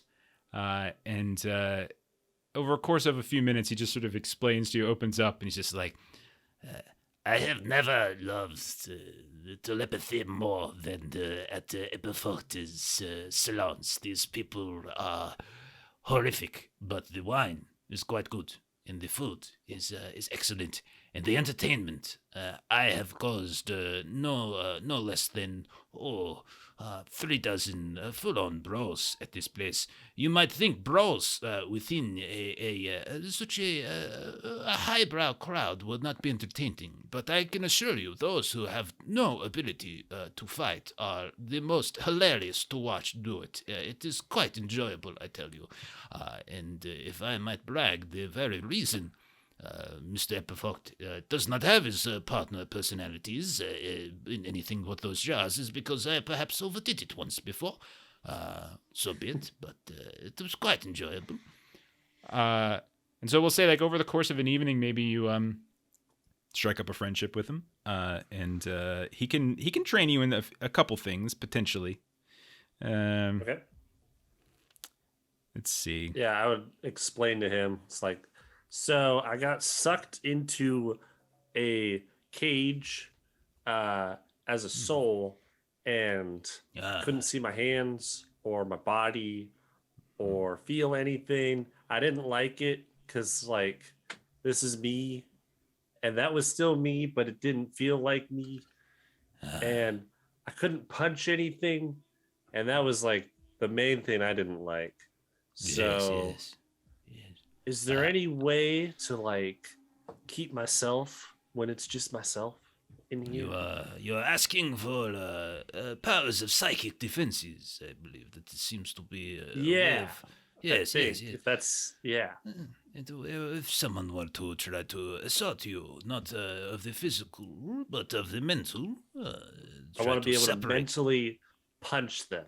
Yes. Often, my grandmother, who was a quite powerful telepath, she described telepathy as psychic punching. Yes. It is very Perfect. Yes. Yes. So go ahead and put like psychic fisticuffs down or something like that. All right. And then we'll say roll a skill test. I would say you could probably assign probably aura, because it's about defense and sort of kind of control as opposed to knowledge. Okay. Which is like how I'm differentiating aura and thought anyway. So let's say aura, and then give that a roll, and you need an 11 to All right. to sort of internalize this skill. 13. And so he kind of throughout the night, as he interspersed between some of his little pranks that he's playing on the people here, he occasionally tries to kind of sneak into your brain and just sort of like flick at you a little bit here and there. and he's kind of teaching you the ways of how to keep your spirit focused, your mind from getting kicked in the nuts, and make sure you can kick back with strongness. Yes. And you can go ahead and lock that in. Awesome. Okay. And then finally, Khalil, you've got your coffee set up. Yeah, so I'm, of course, slinging excellent coffee. In charging nothing for it, this is my art that I'm performing for the crowd, and I do it like art.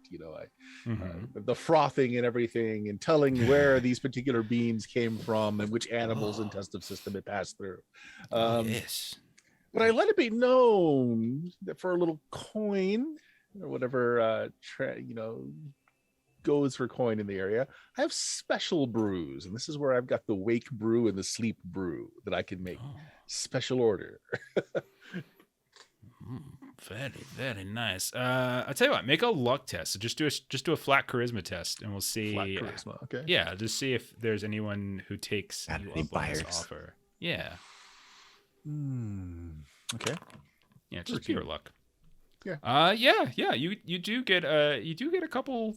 We'll say, interestingly enough, the very groups of competing polybodies that were getting picked on by White Jackal and Ensen, a group of them comes over very, very angry, and they say, I hear you have some special brews of coffee that is allowing us to put our enemies to sleep. Is this correct?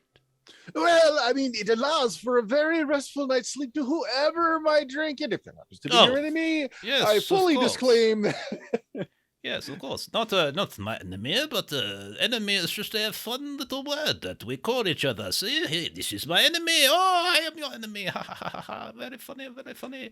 Exactly. It is not decent to talk price in such company, but I assume you have a particular point that you would wish to have us give over. Shall we say? If your inventory is sufficient, shall we say perhaps 1,000 for a sack of your finest sleepy coffee? That sounds quite good. Quite good. Oh, excellent. Very, very good. And you have this on you right now. This is a very pressing issue. We very much want to get a good night's sleep tonight. Well, and I pick up my my little sign that says taking a break, and I just leave out the pedestrian coffee while I'm on break. okay. Well, You make brewing up the special bean, and you make your little side hustle without any issue. And sometime much later in the evening, as people are dying down, you just start seeing like a couple of the bodies just start conking over and falling asleep, and then getting dragged out by the other set of polybodies out into the dark. And and a couple of them are kind of carrying what looks like these big wooden sticks. And then at a certain point, like everyone, the party kind of dies down. The salon seems to be coming to an end. And who approaches Mr. Epifocht? This is the contact, right? This is the contact. This then is I guess the I person should do you're it. literally. This is the customer, really. Yeah. So I'm the one who took it upon myself. So I guess I should be the one. Yeah. Okay. So at a certain point, there's only a handful of folks that are still remaining, including you see Ensen. You haven't seen Teapot for ages since he spilt wine all over the place. Probably you can just see outside, drawing in the dirt. I hanging somehow out with the work polybody in children. the name of the Purple Haze organization that I'm getting this from to let him know that there might be a delivery this evening. And he kind of does kind of a very polite sort of nod. And he strangely moves to the other side of the room and begins conversation with another random person. But one of his servants comes up and says, Mr.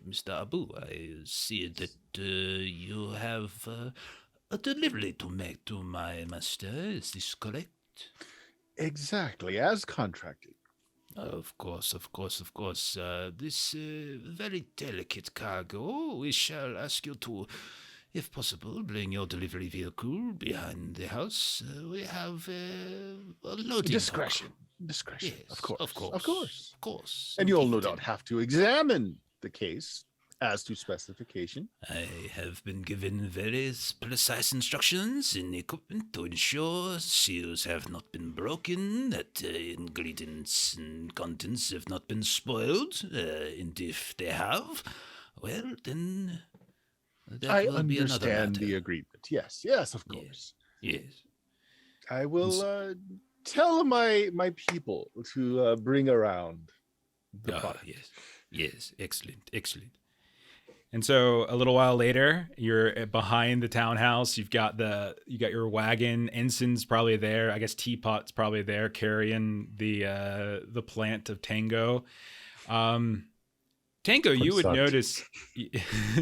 Tango, you would notice, by the way, that there are a handful of these other ultras that seem to be kind of floating around in sort of the rear of the alley, as if almost like some kind of security sentinel thing kind of going on. And Teapot, you have very high thought as well. You would probably notice that there are what looks like some kind of golem-like turrets that have been affixed very stylistically to the artistic architecture of the building, to the point where, like, if you weren't so skilled, and you're not even remembering where the skills come from, it's just sort of an innate observation of these things. You get the sense that no strange occurrences usually happen around out here. And also, while you're around here, Ensen, you notice down an alleyway, 4 of the polybodies that you saw in the polybody battle are laying face down and beaten in the puddles behind a different building. They seem to be alive, but they have been left there. Apparently the losers for the evening. But eventually the servant opens what looks like a large gate, comes out, has this strange looking device that, had Teapot not lost his memories, would probably be able to recognize this pretty easily, but is doing some sort of scan. And because you guys rolled so well when you were messing around with it, nothing pops up on the scanner. And so, Yes, you are certainly seem to have taken very good care of Mr. Epifoctor's caravan. Now, I believe the agreed upon price was 20,000. Is that correct? Honestly, I do not remember. I think it was is that 20,000. Yeah. I think it's 20,000. Yeah. Yes, it's well. We have, and you see, he just kind of snaps, and then a couple of those other individuals, like there's these big old tough guys are standing there. The ultras swoop down and kind of take over the bodies. They reach down, they pick these big old chests out, and you hear sloshing around of some kind of coin or credit or whatever. And they bring them over to you, and they drop them, and they kind of they take that big old case of the people out, and they drag them inside, and they begin closing the gate. And the servant says, you will be reviewed quite favorably when your employers ask how the transaction has gone. Of course, call upon me for any further such delicate excellent. commissions. We very well might want to work up a more lasting, permanent exchange of your wonderful coffee wares, but we will send word should such a desire of my master come to fruition. It has been a joy. Absolutely it has. May the rest of the evening treat you well. Good day. Night. And then he gets out. You guys have finally delivered your cargo. Fancy pots. Yes. Good luck You got to 20K. Francis. We're not gonna get murdered. Okay, everybody go ahead and we'll say roll. Let's do, hang on, because everyone's going to get credit for this, even though only a handful of you were there. 1 second, just double checking how much XP I wanted to give. So we'll say, okay, we'll do 1d6 exploding times 20 for XP. 26 times 20. Okay. Exploding, of course. So if the 6 explodes, you can roll it again.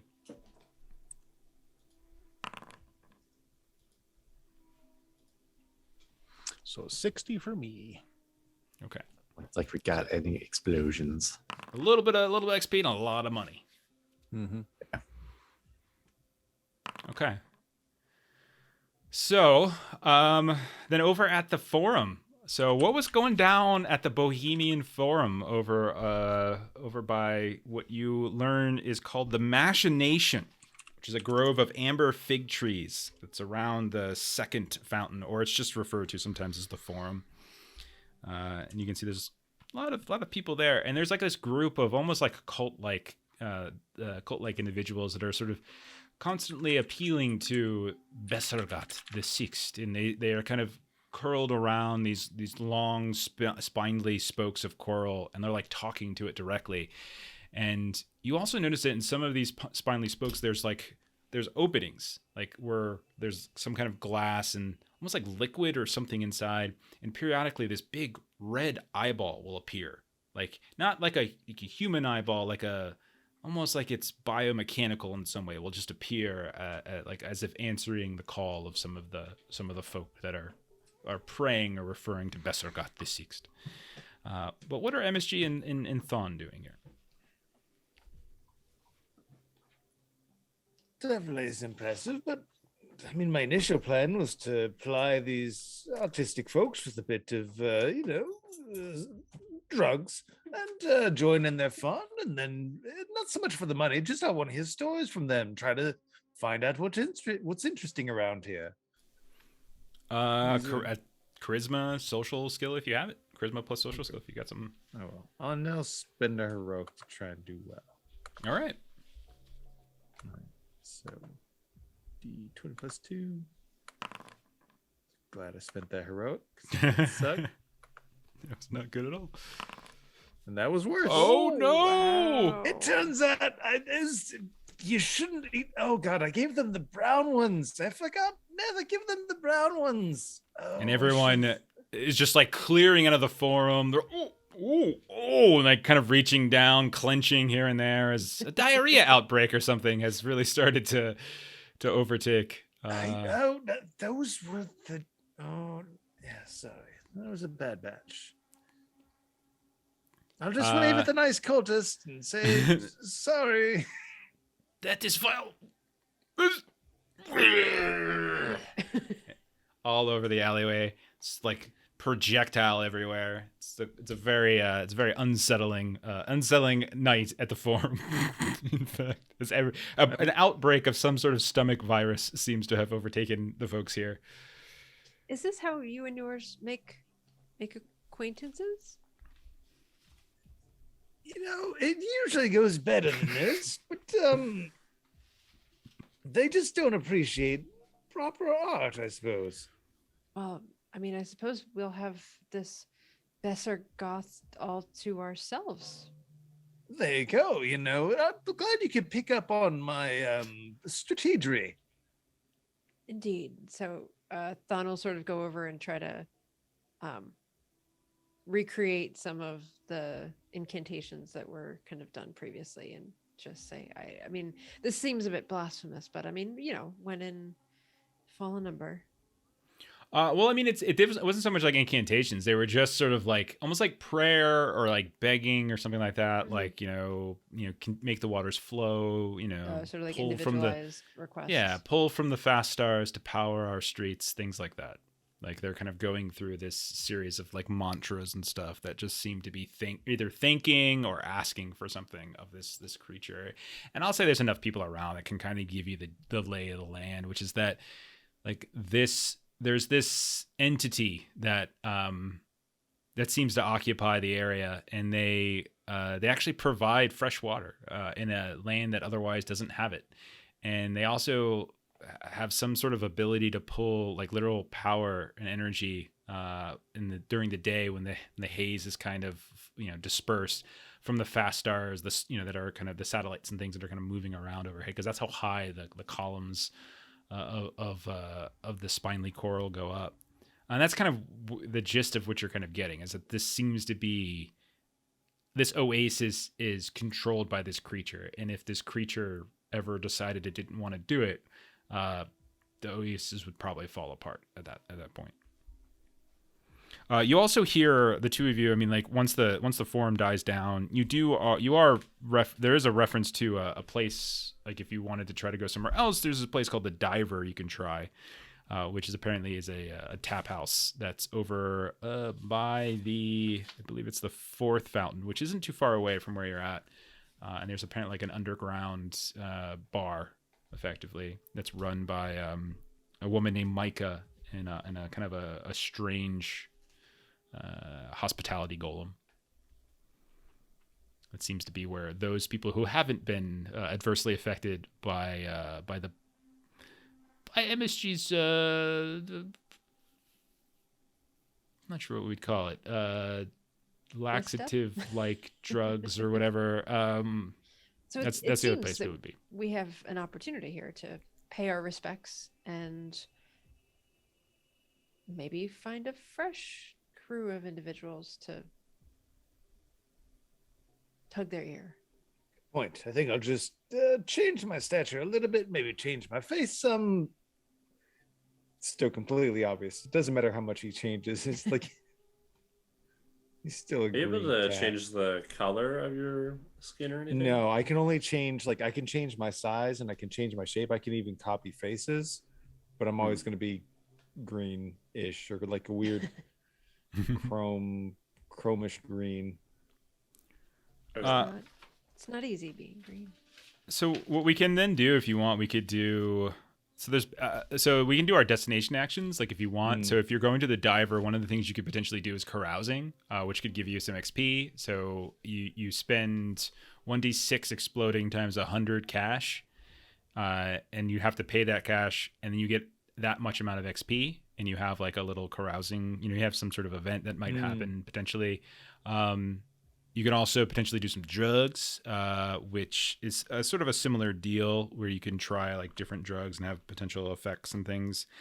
You can also explore, so you can kind of ask around, hear about other potential discoveries and sub-locations within Fallen Number. So those are things we could potentially say that the two of you are doing as you're wandering about the city. So if either one of those sound interesting to you, or any of those three sound interesting to you. Housing for XP would be good. Okay. Okay, so roll 1d6 exploding, and then multiply that by 100.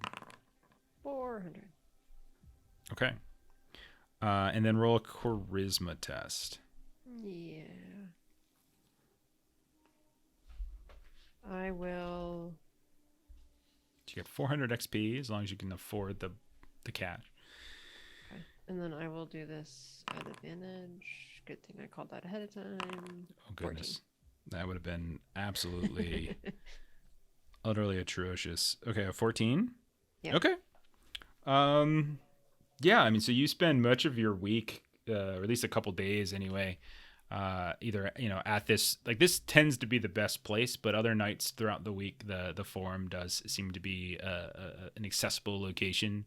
But in terms of drinking, this does seem to be the best place. Drugs seem to circulate pretty wildly, and a variety of them among some of these more liberal arts crowds, and those that are looking for inspiration for their new art.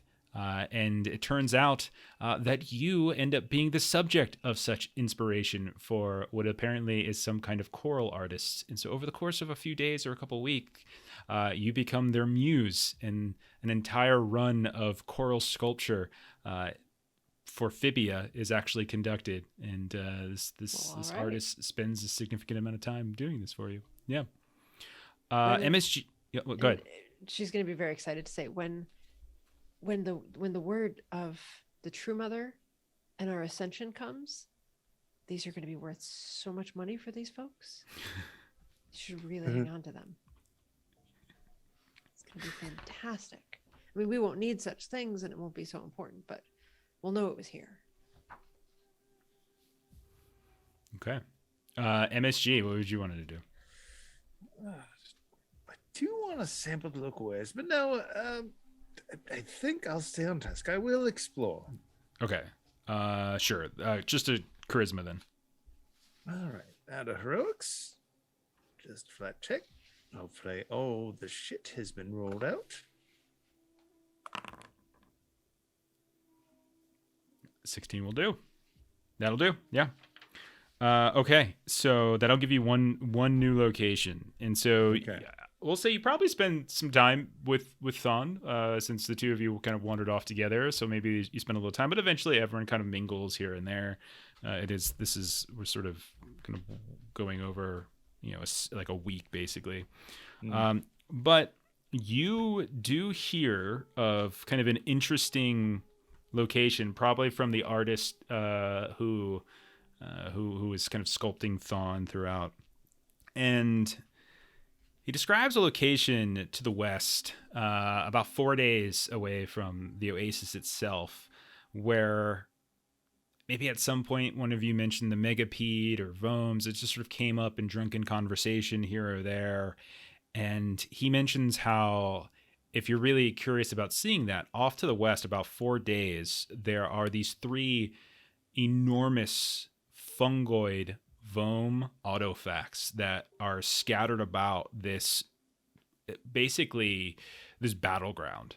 And it's as if they're constantly playing out this sort of eternal battle between each other. And they're like funneling these warrior golems and creatures that wander out in this field and kind of slaughter each other, and then these other kind of cleanup golems come back, and then they bring them back into the facts and rebuild them and then send them back out again.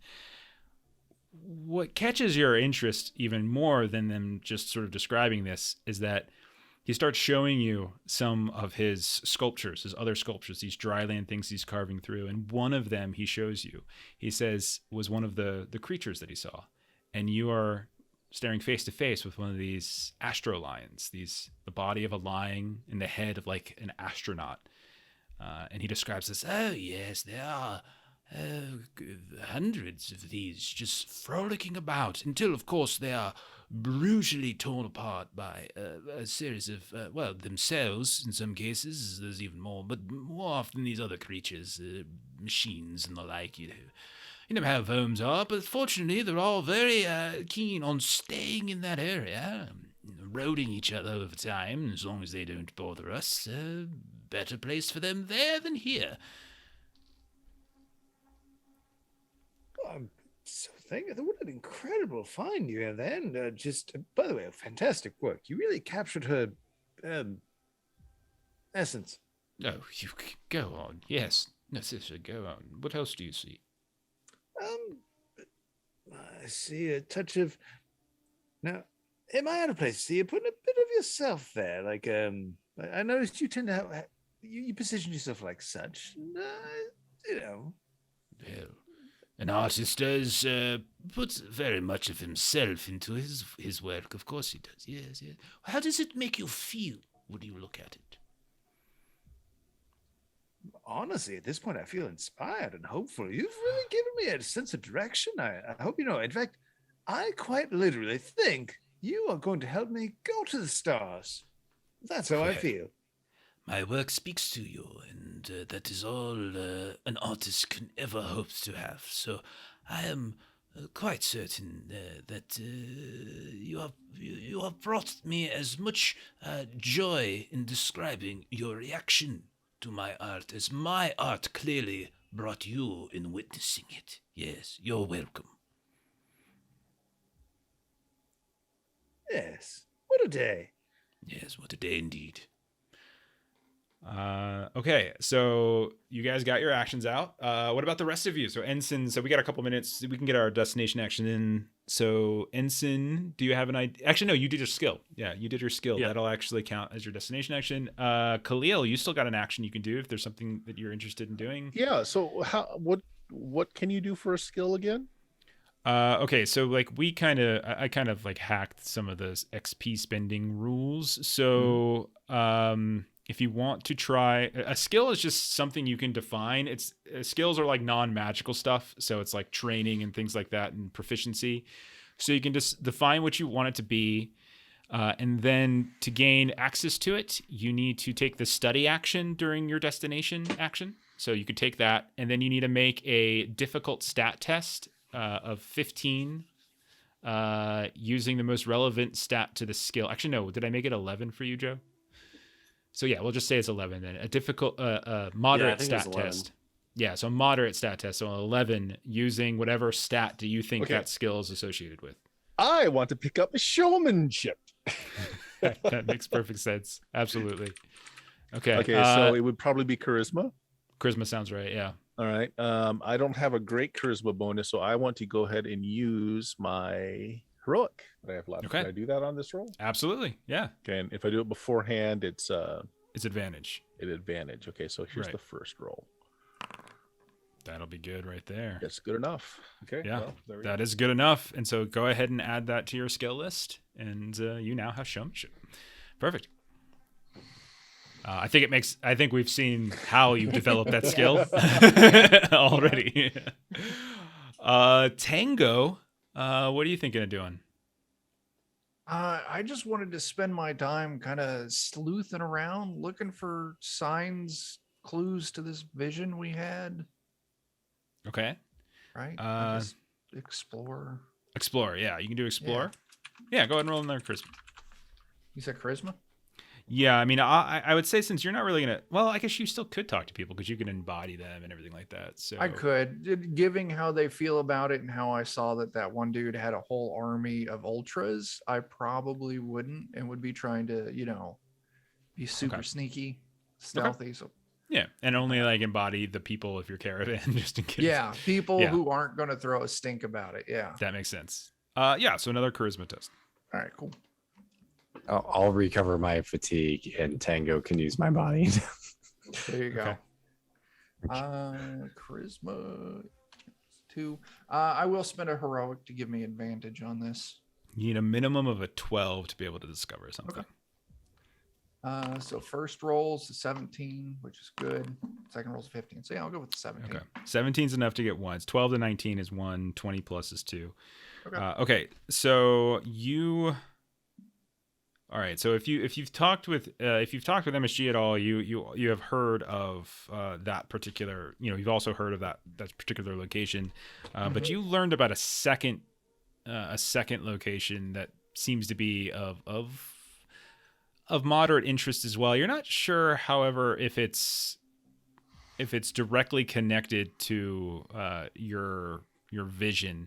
Everything that you're hearing is that it's sort of another interesting location because it's about 2 days away. It's this Livingstone dome that seems to mark like the last stand of some kind of massive titanic creature of some kind.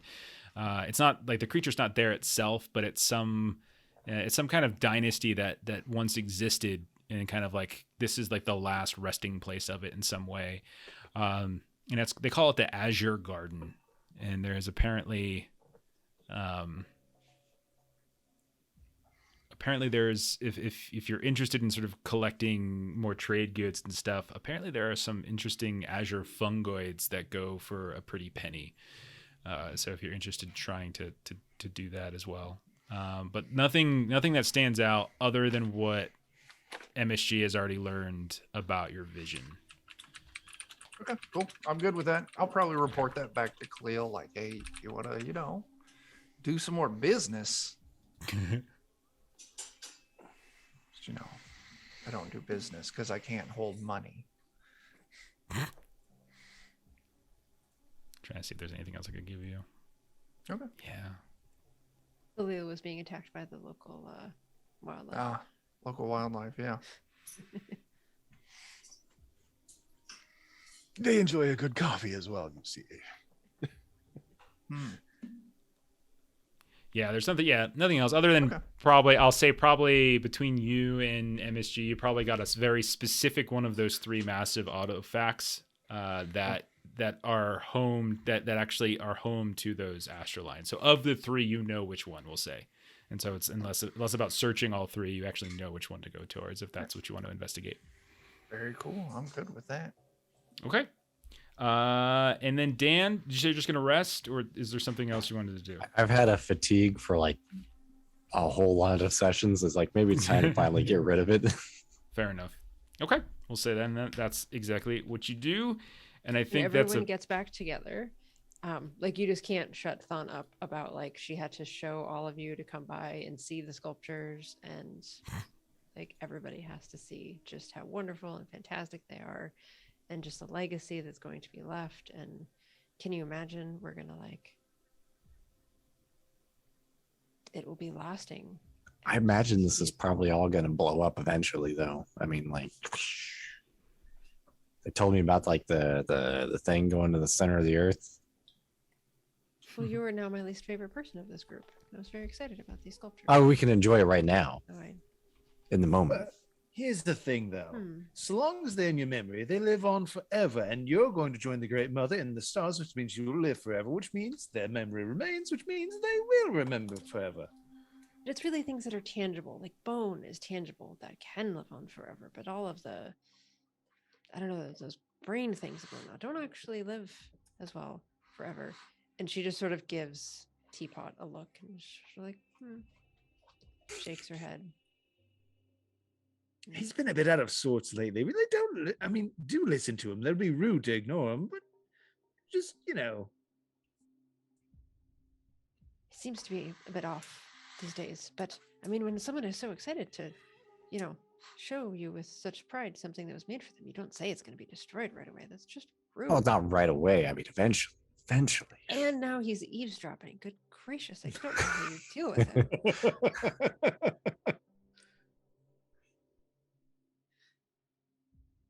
All right. Well, I think we're at our time. So, Dan, I just saw you asked a very cool pistol. What was that about? In the chat? It's been in my inventory since before we went through the portal. It's got to be the ray gun, because that's the only thing I gave. Yeah, it's got to be the ray gun, the Lingish ray gun. So if you look in the, I'll pull it up for you. It's there's a treasures. Like a list of treasures I kind of been keeping. It's a Lingish disintegrator ray is probably what it is. Okay.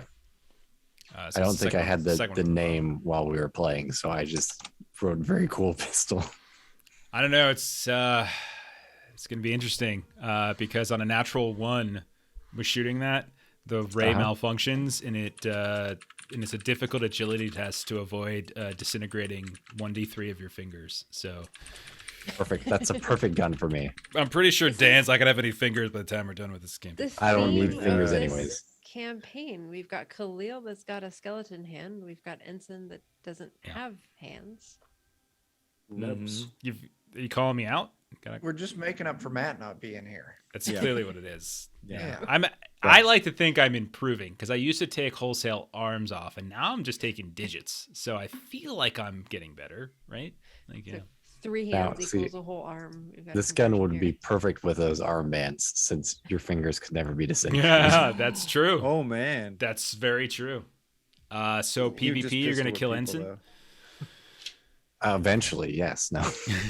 Just gonna take it off his cold dead corpse. All right, why don't we stop it there, and let's do a closing. I can give you the bands if you want to lose your hands as well, but I'm gonna take them back. I gotta have something to shoot the gun with. Just sort of attach, just tape it, just duct tape it to your hand. All right, that's it for us. Let's do a closing roundtable, see what everyone's doing this week, and we'll get out of here. So, Bert, what do you got going on this week? Oh, at twitch.tv/Steam Steal and Murder, we're doing first edition Dungeons and Dragons Tuesday. We're playing through the Desert of Desolation module. Friday is BX Dungeons and Dragons. We're playing in the known world, Mystara. This Saturday, I am running Weird Frontiers on the official Goodman Games channel with some of the folks here. And the Sunday will be, what is this Sunday? Boot Hills, 3rd edition.